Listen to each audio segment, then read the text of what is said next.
Y en los grupos, en las salas, te puse esa pregunta porque quería vincularlo a lo que vamos a estar viendo hoy día. ¿Qué se te viene a la mente con la palabra adoración? Pueden ser variadas las respuestas. Algunos mencionaron, ¿no es cierto? Se me viene a la mente canciones, como un tiempo de adoración, se dice en la iglesia, como que es como si fuera un estilo de música lenta, la adoración. No sé por qué nació eso en la iglesia en algún momento de la vida, pero en la iglesia se decía que las canciones lentas eran la adoración. ¿Ya? Entonces quizás eso se te viene a la mente. Quizás puedes pensar en un tiempo de mucha oración, cuando escuchas adoración, como mucha oración, alguien súper espiritual, que siempre anda en las nubes flotando porque es demasiado bueno para adorar, no sé, puede ser también. O algo simplemente relacionado con iglesia, no tiene nada que ver con mi vida. La adoración es algo que se hace en la iglesia nomás. Voy a adorar. Puedes pensar eso también. O quizás se tiene en la mente, como alguien mencionó también, como o escuché por ahí, como otra cultura, otros países, ídolos, ¿no es cierto?, que se adoran en otros lados. Y uno piensa al tiro de adoración, eso me suena a India o países musulmanes donde adoran cosas. No sé, pueden ser muchas las cosas que se tienen a la mente con la palabra adoración. Pero siempre déjame recordarte que seas cristiano o no cristiano, todo el mundo de alguna u otra manera adora. Eso tienes que tenerlo claro. A Dios o cualquier otra cosa. Pero los cristianos, cuando hablamos de adoración, a veces tendemos a confundir las cosas y no saber muy bien a qué se refiere esa palabra y cómo se relaciona con nuestra vida, porque generalmente no relacionamos la adoración con nuestro trabajo, o no se te viene a la mente matrimonio, por ejemplo, cuando escucha la palabra adoración, o crianza, mucho menos crianza con la palabra adoración. No sé, y empezamos a parcelar, como a segmentar áreas de nuestra vida en las cuales unas son para adorar a Dios y otras no lo son, o por lo menos no considero adorar a Dios en esa área de mi vida. Y empezamos a perder la adoración a Dios. Y cuando perdemos la adoración a Dios en nuestra vida integral, lo perdemos todo. Y cada área de nuestra vida empieza a verse afectada. Matrimonio, relaciones, crianza, amistad, trabajo, estudio. Todo empieza a verse afectado cuando perdemos de vista lo que significa la adoración. Por eso hoy día vamos a ver que Dios busca recuperar justamente la adoración completa de su pueblo. Eso es lo que Dios va a buscar en esta sección de hoy día a través de Malaquía y lo que nos va a estar diciendo. Dios busca recuperar la adoración completa, integral de su pueblo. Ya vimos el domingo pasado que Dios busca recuperar, rescatar a su pueblo de su falta de amor. ¿Se acuerdan que hablamos mucho de amor el domingo pasado? Y Dios partía diciendo, yo los he amado, porque quiere recuperar esa pérdida de amor de su propio pueblo hacia Dios. Hoy día vamos a estar viendo que Dios busca rescatar o recuperar la falta de adoración integral, de los versos 6 al 14. Esa es la sección que nos toca hoy día, ¿vale? Y hay tres rasgos de la adoración perdida. ¿Cómo se ve? Y quizás te pueda ayudar esto hoy día para evaluar tu propia vida, si acaso estás en esa realidad de haber perdido la adoración a Dios. Tres rasgos que te pueden ayudar a recuperar la adoración perdida, por lo menos darte cuenta si acaso es tu realidad. En primer lugar, la honra está perdida. En segundo lugar, los sacrificios están perdidos, y ya te voy a explicar a qué se refiere con eso. Y en tercer lugar, la grandeza está perdida. Y también te lo voy a explicar porque así solo no suena muy bien, pero Malaquía nos va a mostrar. La honra perdida, los sacrificios perdidos y la grandeza perdida. Y son tres rasgos claves de alguien que ha perdido la adoración en general. Si te diste cuenta, verso 6, inmediatamente ahí de nuestra sección, Dios le está hablando a los sacerdotes, a los encargados de la vida espiritual del pueblo de Dios. Esos eran los sacerdotes en ese tiempo, en el Antiguo Testamento. Esas eran las personas que servían en la sinagoga o en la iglesia de aquel tiempo, enseñaban, dirigían al pueblo de Dios, hacia Dios, a través de lo que Dios decía, y los sacerdotes eran estos intermediarios entre el pueblo y Dios. Dios decía algo, el sacerdote tenía que decirle al pueblo, el pueblo tenía que venir a Dios y lo hacían a través del sacerdote. Mira el verso 6, porque ahí le parte hablando directamente y es bastante fuerte lo que vamos a estar viendo hoy día. Mira el verso 6, el hijo dice, honra a su padre y el siervo a su señor. Ahora bien, si soy padre, ¿dónde está el honor que merezco? si soy el Señor, ¿dónde está el respeto que se me debe? Yo, el Señor Todopoderoso, les pregunto a ustedes, sacerdotes que desprecian mi nombre, y encima preguntan en qué hemos despreciado tu nombre. ¿Estás dando cuenta del tono? Este va a ser el tono de la conversación. Si te acuerdas, como te mencioné en el domingo pasado, Malaquías es una especie de conversación entre Dios y su pueblo, donde él pregunta cosas, el pueblo responde hipotéticamente. Y así va a ser el tono de esta pregunta, de esta conversación. Y lo que Dios está haciendo es que está cuestionando a los líderes y a su pueblo, obviamente, a través de los líderes, el por qué no le dan el honor a Dios que Él merece recibir. Ellos saben que así debieran funcionar las relaciones. Por eso Dios les dice, el hijo honra a su padre y el siervo a su señor. Así funciona, ¿no es cierto? Y en esa cultura ellos sabían que así funcionaban las cosas. Esa es la manera habitual de funcionar las relaciones. Y Dios les dice, ok, si yo soy Dios, si yo soy Señor, yo soy Padre, ¿por qué no estoy recibiendo el honor que merezco recibir? ¿Está dando cuenta? ¿Dónde está la adoración que merezco? Eso debiera ser la relación normal, pero no está ocurriendo. Y suena siempre egocéntrico, no sé si te pasa eso, cuando Dios pide ser adorado, ¿te ha pasado? Como que te da esa sensación de que, oye, Dios es como egocéntrico, quiere que la gente lo adore. Pero si Dios no recibe nuestra adoración, obviamente no sería Dios y significa que alguien más sería Dios en lugar de Él, si otra persona recibe nuestra adoración. Entonces Dios está comprometido y celoso en que Él nomás quiere ser adorado porque no hay otro Dios en el planeta, en el universo. Y si adoramos y honramos a Dios primero antes que cualquier otra cosa, todo lo demás va a recibir el aprecio de nuestra vida, de nuestro corazón, de manera correcta. Si comenzamos a adorar a Dios en primer lugar, todas las demás cosas van a empezar a encajar de la manera correcta. Por eso el primer, ¿cómo se llama? El primer mandamiento dice, no tendrás otros dioses. Porque si no cumple el primer mandamiento, ya el segundo, tercero, cuarto y hasta el décimo no los vas a poder cumplir. Del momento en que el primer mandamiento ya no lo cumpliste, el segundo es imposible. No vas a poder amar a los demás, no vas a poder amar, como decía Jesús, ama al prójimo. No vas a poder hacer nada de eso si acaso el primer mandamiento es tergiversado, transgredido. Cuando desordenamos ese orden y Dios no es el primero que recibe nuestra adoración, cualquier otra cosa lo va a recibir. Y los líderes que están representando al pueblo ante Dios se hacen lo desentendido frente a esta corrección y esta reprensión de Dios. ¿En qué hemos deshonrado tu nombre? Como haciéndose los malentendidos. No entiendo, Dios. No entiendo lo que estás diciendo. Hemos hecho las cosas bien. Hacemos los sacrificios, los ritos, me conecto a la iglesia, doy mi plata, estoy bien en las áreas en las cuales tengo que hacer las cosas. ¿Por qué dice que no estoy adorando bien? Mira el verso 6b, la segunda parte del verso 6 y el verso 7 dice, y encima preguntan, ¿en qué hemos despreciado tu nombre? Pues en que ustedes traen a mi altar alimento mancillado, o alimento ensuciado, alimento vencido, como que ya se pasó la fecha de vencimiento y me traen ese alimento a la mesa del Señor. Y todavía preguntan, ¿en qué te hemos mancillado? Pues en que tienen la mesa del Señor como algo despreciable. Si te estás dando cuenta, los líderes están haciendo la típica del chileno. No sé si los líderes son chilenos, esos líderes del pueblo de Israel, o el chileno se parece mucho al líder y al pueblo de Israel. No sé cuál de las dos, o las dos juntas. Pero es la típica que hace alguien cuando lo descubren en su maldad y en su pecado, pillando a los que hacen las fiestas clandestinas, ¿no es cierto? Tanto de moda en este tiempo, y que no sabía que no se podían. Si estamos aquí en la aforo, o no sé, estábamos cumpliendo las normas, y empiezan, cuando lo descubren, no sabía que esto era así.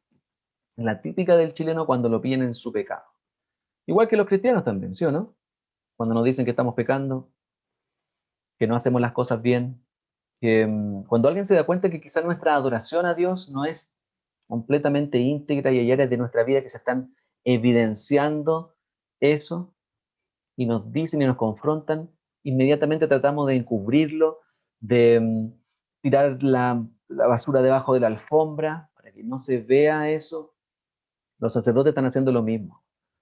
aquellos que están llamados por Dios a interceder por el pueblo, están escondiendo la basura debajo de la alfombra, están haciendo los lesos, están diciéndole, bueno, ¿cómo te fallamos? No sé, estamos haciendo las cosas bien.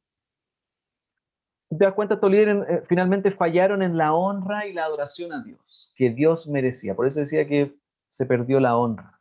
Es el primer rasgo de alguien que está perdiendo la adoración, que ha perdido la adoración a Dios. Dios no es el primer amor, ni tiene el primer lugar en mi vida. Es el primer rasgo. Y se empieza a ver en ciertas actitudes y ciertas reacciones. Cuando es confrontado, cuando le dicen más o menos que las cosas no están viéndose bien, están estas reacciones. Y la honra se pierde porque los sacrificios se han perdido. Ese es mi segundo punto. Porque ¿a qué me refiero con sacrificio? Puede ser un poquito enredado porque ya claramente no hablamos de sacrificio en nuestro tiempo. Eso es más del pasado. Pero déjame explicarte. En el Antiguo Testamento se lee mucho de sacrificios de animales. Si tú lees algo del Antiguo Testamento, generalmente vas a encontrar algo de sacrificios. Y era la manera que Dios había establecido en ese tiempo para que el pueblo pagara por sus pecados y para que el pueblo mantuviera una relación armoniosa con Dios. Los sacrificios funcionaban de esa manera. Sacrificaban un animal que cargaba el pecado del pueblo de manera simbólica y Dios los perdonaba y se mantenía el pacto, se mantenía la relación de buena manera. Y los animales tenían que cumplir requisitos en estos sacrificios. Tenían que ser animales perfectos, sin manchas. Generalmente el primer animal, el más nuevito, el que tuviera mejor apariencia. Esos son los animales que se ofrecían como sacrificio. No solo animales, sino que también alimentos. Si tú eras generalmente en ese tiempo en el Antiguo Testamento había mucho trabajo de cultivo, de agricultura. Traías todos tus mejores alimentos para ofrecérselos al Señor.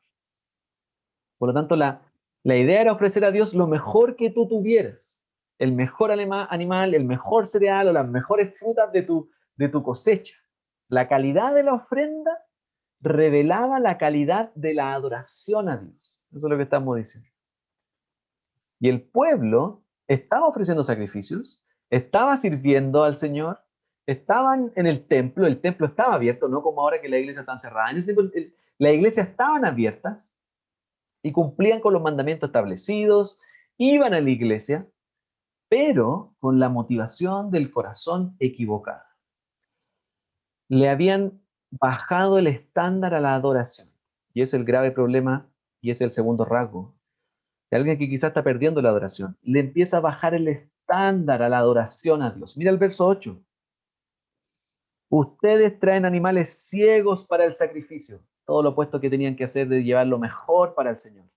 Ustedes traen animales ciegos para el sacrificio y piensan que no tienen nada de malo.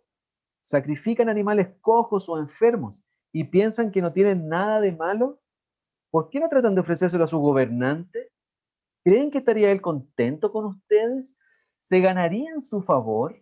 Dice el Señor Todopoderoso. ¿Te das cuenta de lo que están haciendo? Finalmente le están bajando el estándar a la adoración a Dios. No pasa nada. Un animalito cojo. Llevemos esta caja de fruta que ya se está pudriendo, llevémosla al sacrificio, no pasa nada. ¿Quién se va a dar cuenta de esa pequeña manzanita que está ahí pudriéndose? No importa. Miles de años después seguimos con este mismo problema, si te has dado cuenta, ¿sí o no?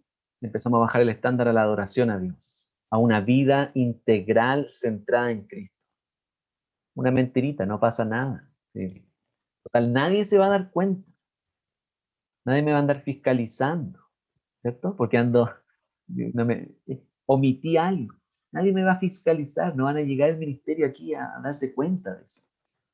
Un coqueteíto por ahí.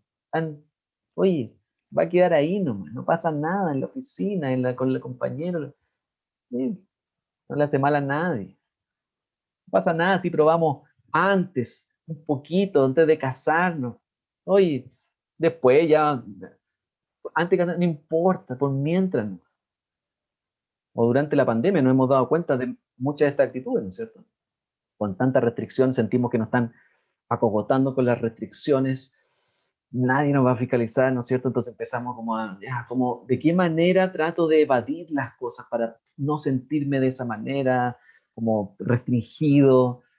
Y empezamos a bajarle el estándar de la adoración, como que de repente yo soy el que pone el estándar. Sí se adora a Dios. Y en esta área de mi vida yo controlo y manejo la manera de adorar a Dios con mi vida. Son cosas triviales las que te estoy mencionando, no son grandes eventos de la vida, son cosas del día a día. Pero esas cosas del día a día reflejan en quién está centrada nuestra vida finalmente. Entonces, déjame preguntarte a ti, ¿qué dice tu manera de vivir de tu adoración a Dios? Si te viéramos una semana en tu vida diaria, no los grandes eventos, el matrimonio, así cuando te casaste o cuando nacieron los hijos, no, sé, no esos grandes eventos, los chiquititos de la semana. ¿Qué dicen esos eventos chiquititos de tu semana de tu adoración a Dios? El problema no es hacer mucho o no hacer cosas, ese no es el gran problema de la adoración principalmente. El problema de la adoración comienza en la motivación interna, en el corazón. Ahí está el gran problema de la adoración. Por eso, solo la gracia de Dios tiene la capacidad de motivar y cautivar tu corazón para que adores a Dios realmente. No hay otra forma de ser motivado a adorar a Dios si no es por su gracia inmerecida. Ningún mandamiento, ningún programa de la iglesia, por más lindo y tecnológico que se vea, ningún pastor te va a cautivar y te va a motivar más para adorar a Dios como su gracia inmerecida. El hecho de saber que has sido amado de tal manera cuando no lo merecías, cuando no estabas adorando, cuando estabas amando más otras cosas y fuiste amado en la cruz, eso es lo único que puede cautivar tu corazón para comenzar a adorar a Dios integralmente. Y esa era la misma realidad del pueblo de Dios en Malaquías. El corazón no estaba involucrado en la adoración, ¿te diste cuenta? Todos los rituales y los sacrificios están ahí funcionando, pero el corazón no está involucrado. Y cuando el corazón no está involucrado, empezamos a secarnos, a quejarnos y a excusarnos por todas las cosas que están ocurriendo en mi vida, las que no están ocurriendo. Porque finalmente no era un acto de adoración lo que el pueblo estaba haciendo, era un acto de obligación. Cuando es un acto de obligación, eso empieza a ocurrir en el corazón. Mira los versos 9 al 10, palabras fuertes de Dios para su pueblo. Ahora pues, traten de apaciguar a Dios para que se apiade de nosotros. En medio de esta realidad tan merecemos su ira por tratar de engañarlo, haciendo las cosas superficiales, pero con un corazón súper lejos y desmotivado y descentrado. ¿Creen que con esta clase de ofrendas se van a ganar su favor? Dice el Señor Todopoderoso. Verso 10, ¿cómo quisiera que alguno de ustedes clausurara el templo, lo cerraran, como hoy día está en la iglesia cerrada? Me encantaría que cierren la iglesia, dice el Señor, para que no encendieran en vano el fuego de mi altar. No estoy nada contento con ustedes, dice el Señor Todopoderoso. Dime si no son palabras fuertes. Su evaluación de la adoración de su pueblo. Como dice un teólogo, la calidad de la ofrenda indica el valor que el dador le da al que recibe la ofrenda. La calidad de tu ofrenda indica el valor que el dador le da al que recibe la ofrenda. Es lo mismo que ocurre con los regalos. Generalmente cuando le ofrece, lleva un regalito a un cumpleañero, oye, voy a comprarle a la pasada una cosita ahí de Luquita nomás que encontré por ahí. La calidad de ese regalo define y dice mucho de la calidad de aquel que está recibiendo el regalo, de cuánto lo amas y cuánto lo aprecias. La ofrenda y los sacrificios del pueblo finalmente revelan la calidad de su adoración a Dios. Los sacrificios se habían perdido completamente, porque la honra se había perdido y porque en tercer lugar la grandeza se había perdido. Y este es mi último punto para que te des cuenta de estos rasgos. Y espero que puedas ir viendo en tu propia vida, si acaso tienes este tipo de rasgo en tu corazón, corazón seco, que se ha ido perdiendo de la adoración a Dios, que quizá alguna vez hubo como cristiano, pero el tiempo se ha ido estancando, secando esa adoración. Quizá uno de el tercer rasgo te puede ayudar, porque en el caso del pueblo de Dios, la grandeza de Dios se había perdido. El pueblo perdió la honra y los sacrificios porque justamente olvidó y rechazó voluntariamente cuán grande es Dios, su grandeza. Y eso lo repite no sé cuántas veces del verso 11 al 14. Mira conmigo y te va a dar tu mismo cuenta. Verso 11, porque desde donde nace el sol hasta donde se pone, es decir, todo el mundo, grande es mi nombre entre las naciones. En todo lugar se ofrecen incienso y ofrendas puras a mi nombre, porque grande es mi nombre entre las naciones. ¿Te está quedando claro, no es cierto? Que grande es su nombre en todo el mundo, menos en su propio pueblo. En todo el mundo se ofrece incienso, sacrificios aceptables, menos en mi propio pueblo, que es un corazón completamente desviado. Mira lo que dice el verso 12, pero ustedes lo profanan cuando dicen que la mesa del Señor está mancillada, está sucia, y que su alimento es despreciable, y exclaman, ¡qué hastío!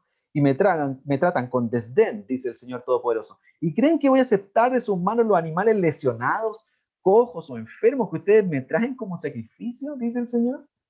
Maldito sea el tramposo que teniendo un macho aceptable en su rebaño, se lo dedica al Señor y luego le ofrece un animal mutilado. Y yo soy el gran rey. Ahí está la grandeza de nuevo, dice el Señor Todopoderoso. Y temido es mi nombre entre las naciones. ¿Qué es lo que está pasando aquí con el pueblo de Israel? El mundo se volvió más grande de lo que Dios es en sus vidas. Eso es lo que está ocurriendo con Israel. El mundo a mi alrededor es más grande de lo que Dios es en mi vida. Cuando eso ocurre, empiezan a haber estos rasgos de falta de adoración. Porque Dios ya no es lo que alguna vez fue. El mundo se ha vuelto más grande. El mundo se está llevando toda mi adoración. La adoración a Dios finalmente en toda área de sus vidas se volvió una pérdida de tiempo. Como dice el verso ahí, verso 13, ¡qué hastío! ¡Qué lata! Adorar a Dios, qué fomedad más grande. Ir a la iglesia, conectarme el domingo es terrible fome, porque empezamos a verlo de esa manera. Rasgo de la pérdida de adoración. Y están dispuestos a engañar a Dios, como si pudieran dar a Dios una pequeña parte de sus vidas y al mundo darle la mejor parte. Porque por eso dijo en el verso 8 anteriormente, ¿te diste cuenta? Los cuestionó porque le dice, ¿por qué no tratan de ofrecérselo a su gobernante, estos sacrificios? ¿Creen que él estaría contento con ustedes? Como, vayan, traten de ir a hacer esto mismo con su cultura, a ver si les va bien. Y en el verso 14, obviamente, le dice, maldito sea el tramposo que teniendo un macho aceptable en su rebaño, se lo dedica al Señor. Y luego le ofrece un animal mutilado. Están tratando de engañar a Dios con su propia vida. Era más importante complacer a otros, a los gobernantes, que a Dios mismo. Y queridos amigos, tenemos que saber que no podemos diezmar a Dios una parte de nuestra vida y darle al mundo el 90% restante. La ecuación es al revés, ni siquiera es al revés. 100% de adoración a Dios. Y ese 100% de adoración a Dios te va a llevar a vivir una vida plena, con obviamente circunstancias difíciles, pero va a estar centrado en la adoración a quien corresponde. Por eso es tan grave el tema. Aunque pensemos que vamos a estar igual adorando a Dios, finalmente vamos a terminar despreciándolo con nuestra propia vida. Por eso es tan grave y termina con el verso 14 diciendo, maldito el tramposo, apartado de Dios el tramposo, aquel que intenta engañarlo con una falsa y vacía adoración. Y por eso me urge que tú puedas evaluar tu propia vida, tu propio corazón, para saber si acaso estas palabras se dirigen a nosotros o no. Maldito el tramposo, el que cree que me adora y que dice que me adora, pero en su corazón está lejos de mí. Y que su vida entera no está adorándome. Mi mayor deseo es que la iglesia Puente no reciba esas palabras, como que el verso 14 no sean para nosotros. Y así termina este pasaje de hoy día, si te estás dando cuenta. El pasaje de hoy termina sin ningún tono positivo, dejando al lector evaluar su calidad de adoración a Dios. Y si somos honestos tú y yo, y te has evaluado durante lo que estoy diciendo, tú y yo merecemos recibir la maldición de Dios. Ese verso 14, merecemos recibirlo con todo. Ser malditos por Dios porque no lo hemos adorado como Él merece ser adorado. Se ha perdido el honor, se han perdido los sacrificios. Obviamente no hacen un sacrificio hoy día, pero se ha perdido el corazón, ¿cierto? la grandeza de Dios se ha perdido en nuestras propias vidas, de alguna u otra manera, en alguna área, en nuestros matrimonios, con los hijos, de alguna otra manera, hemos perdido la grandeza de Dios. La pregunta es: ¿quién va a reparar este desastre? ¿Quién va a arreglar el problema? Si el pueblo de Dios no lo adora, ¿qué queda para el resto? Y la buena noticia, que 400 años después de Malaquías, tú das vuelta a una página en tu Biblia, hay una hoja en blanco entre medio, dice el Nuevo Testamento. Esa hoja entre medio son 400 años de silencio. Y lo primero que lees cuando pasan esos 400 años de silencio es la buena noticia del Evangelio de Jesucristo, que vino a arreglar el desastre del ser humano que no adora a Dios, que se había perdido y que en la primera Navidad empieza a adorar perfectamente al Padre, empieza a amar genuinamente a su Padre, lo empieza a honrar con todo su corazón. Y no solo lo empieza a adorar y a honrar, sino que Él mismo se ofrece como el sacrificio perfecto que nadie podía ofrecer una vez y para siempre. Ese es Jesús, Dios mismo dándose a sí mismo. Y cuando sabe esto, por primera vez va a volver a adorarlo como se merece ser adorado, con toda mi vida. Porque vas a saber que no merecían nada, más que ser maldito. Pero ha sido tan amado por Jesucristo en la cruz. De esa manera, Dios vino a recuperar la adoración del mundo, dándose a sí mismo para recibir esa maldición que nosotros merecíamos recibir. Mientras el mundo le da lo peor a Dios, Dios da lo mejor de sí al mundo para salvarlo, solo por su gracia. Y mi deseo es que abraces esa verdad esta mañana para recuperar la adoración del corazón, no la adoración superficial de afuera, del evento, de los sacrificios, de las cosas externas, la adoración interna de tu corazón, que empieza a hacerte funcionar como una nueva persona, que empieza a cambiar todos tus deseos, todo tu propósito, que empieza a hacerte brillar con un carácter nuevo a la imagen de Cristo. Y todo el resto de las otras áreas de tu vida empiezan a caer en el lugar correcto cuando empiezas a adorar al Dios que dio su vida por ti. Ese es el Dios que adoramos, queridos amigos, y que merece recibir toda nuestra genuina adoración. No un diezmo de nuestra parte ni de nuestra vida, sino todo nuestro corazón. Porque Jesús vino a reparar el desastre. Jesús honra al Padre de manera perfecta. Jesús ofrece el perfecto sacrificio que no podíamos ofrecer. Y Jesús, el gran, gran, gran Dios que se hizo siervo hasta la cruz. A este Dios, queridos amigos, adoramos. A este Dios servimos y a este Dios te invito a conocerlo hoy día. Mi deseo es que este Dios crezca en tu corazón, la imagen sea grande, con un zoom gigantesco en tu corazón. Y sépalo como dice, termina el verso 14. Porque yo soy el gran rey, dice el Señor Todopoderoso, y temido es mi nombre entre las naciones. Vamos a orar ahora, para que el Señor ponga esta imagen en tu corazón. Un Dios gigantesco, temible, digno de ser adorado en toda área de nuestra vida.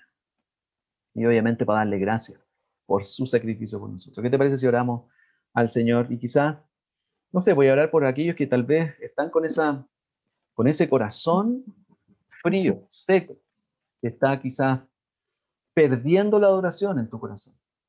Se ha apartado, que ha preferido adorar más otras cosas, que el mundo se ha hecho más grande que Dios mismo. Quizás has adorado falsos dioses que te han llevado a la ruina este último tiempo, no sé. Déjame orar por ti si acaso esa es tu realidad. Señor, te damos gracias por tu palabra y gracias por Malaquías que nos recuerda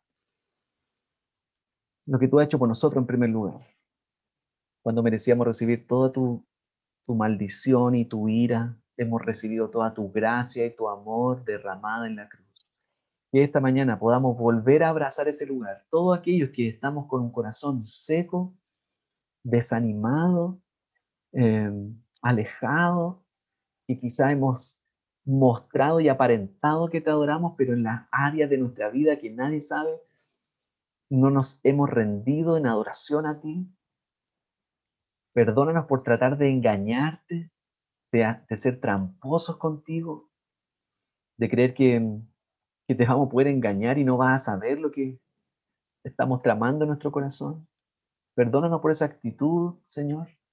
Te quiero pedir que hagas de la iglesia Puente una iglesia que te adora, como dice Juan, en espíritu y en verdad. Una iglesia que te adora no solo el domingo, un par de horas conectados, sino todo el resto de su vida, en toda área de su vida. Ayúdanos a ser familias que te adoran, matrimonios que te adoran, hombres que te adoran en lo secreto, mujeres que te adoran con todas sus vidas. Y ayúdanos a criar a nuestros hijos, para que sean hijos que te adoren a ti, Señor, desde pequeños. Nos encomendamos en tus manos, Señor, para que tú obres en nuestro corazón y esta semana nos lleves a adorarte más, en el nombre de Jesús. Amén.